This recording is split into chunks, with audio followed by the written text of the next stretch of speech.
તો હું આપ સૌને એ પણ જણાવવા માંગીશ. ફરી પણ તમને કહું છું કે હંમેશા મેં સમય પર ચૈતરભાઈને સમર્થન કર્યું છે અને એનું સન્માન કરું, ધારાસભ્ય તરીકે સન્માન. એને તમને ખબર છે કે મારો ફેમિલી મેમ્બર છે, પણ છતાં પણ એ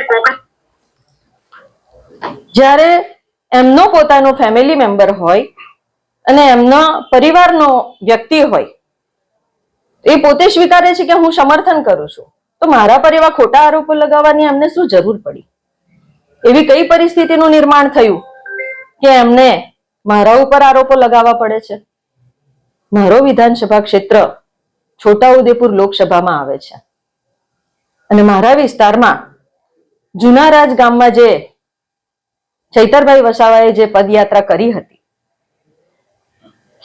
એ જુનારાજ ગામનો રોડ પણ માન્ય મુખ્યમંત્રી ભૂપેન્દ્રભાઈ પટેલની સરકારમાં મંજૂર થયો છે.